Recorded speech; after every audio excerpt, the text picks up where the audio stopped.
You guys believe in astrology? मतलब मुझे अभी याद कर रही थी एक बार, वैसे मुझे बाय द वे काफ़ी शौक है एस्ट्रोलॉजी वगैरह का, फेस रीडिंग वगैरह का। जैसे आई नो इफ़ योर, मतलब जब आप अपना चेहरा देखो शीशे में, अगर आपके नॉस्ट्रल्स ना दिख रहे हैं तो इसका मतलब you have the ability to save money very well. And same goes for chin, अगर राउंडेड चिन हो तो your family oriented and your children will fare you well. ऐसी बहुत सारी चीज़ें हैं। This is according to Chinese face reading by the way, कोई scientific facts नहीं है।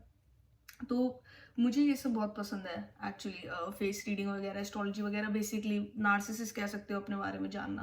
नार्सिसिस is more of a negative term, but yeah kind of self I like knowing about myself. जैसे I know I have a Greek food.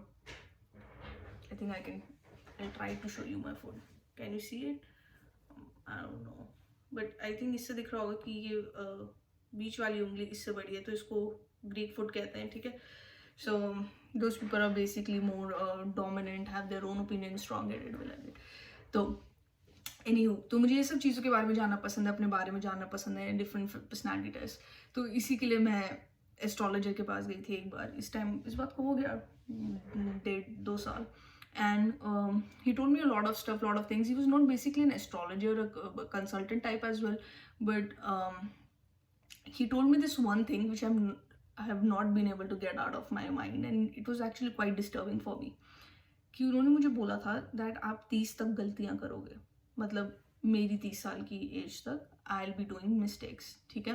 And right now I am 24, तो and I was 22-23 back then.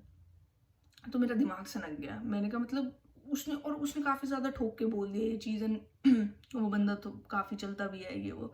And उसने बोल दिया कि आप 30 तक गलतियाँ करोगे, ठीक है, अपनी गलतियों से सीखोगे, अपने पे कॉन्सेंट्रेट करो तो ठीक है। एंड ये सब ठीक है, फलाने का कुछ कुछ चीज़ें बता दी, बेसिकली कुछ ज़्यादा बताया नहीं।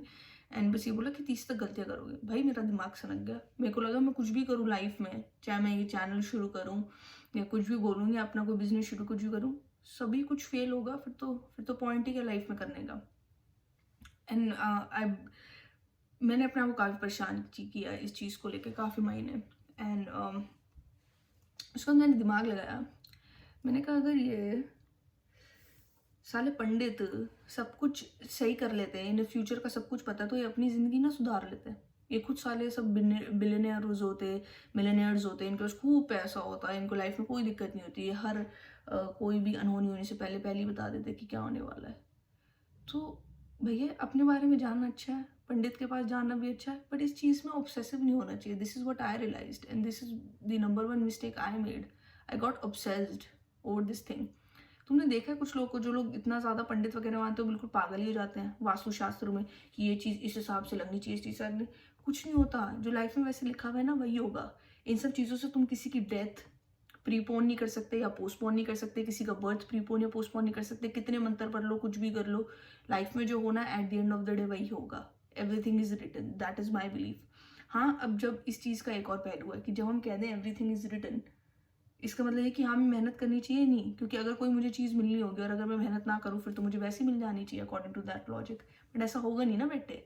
अगर आप घर पे बैठे रहोगे नॉर्मल कुछ भी नहीं करोगे तो फिर कुछ भी नहीं होगा। हाँ, everything is written, but I believe everything is written in terms of birth and death. This is not in my control. My actions, like I always say, we worry about things which are in our control. This is what Stoics say, this is what our philosophy says, यही गीता में लिखा है, यही Buddhism है, यही हर चीज़ है। We worry about things which are in our control. मेरे हाथ में क्या है इस वक्त? मेरे हाथ में मेरे एक्शंस हैं। मेरे हाथ में, मुझे नहीं पता, मैंने 30 साल देखे नहीं है अभी, ठीक है। मैं हूँ भी नहीं, ना भी हूँ, उस चीज़ की भी कोई गारंटी नहीं है, ठीक है। तो मैं अगर गलतियाँ करूँ कुछ भी हूँ, वो भी मेरी होंगी, सब कुछ वुड बी माइन। तो I have to remove this thing from my head that I will be doing mistakes. Fuck it, even if I'll be doing mistakes, they would be my own. Even if this YouTube is a mistake, and even if nothing happens for this and nobody gets affected by it, it would be my mistake. Anything that happens would be my mistake, but I have to try it, because even if I don't try it, then I would be regretting it. Mera why, and like Jeff Bezos, the founder of Amazon, that is what he said, that think about when you are 80, you are in your chair, and it's all about the choices you didn't make, because our life is our choices. Whatever choices I am making, that is what my life is. And think about all the stuff you didn't do which you had to do. If you had to tell that girl that you liked her, if you had to pursue that business, if you have to study that subject, if you have to take certain career stream, if you have to go to certain college, if you have to start a particular business, if you have to do a particular video or talk about you, or do whatever it is you want to do, have to dance, sing, whatever, if you don't do it when you want to do it, you'll always regret it. And I don't want any regrets, even if those are my mistakes. Even when I'm 30, I don't fucking care. जिसको जो करना है करे, अपनी मराए, literally. That's it. You have to make your own mistakes in life. And कोई भी कुछ भी कहे, चाहे कितना भी बच लो, गलतियां तो होंगी. And वो गलतियां ही stepping stones बनेगी. Like it is said, failure is the success tax you have to pay. So I'll pay my tax. I'll pay my tax fucking big time. I don't care. But I'm not scared anymore of the mistakes at all.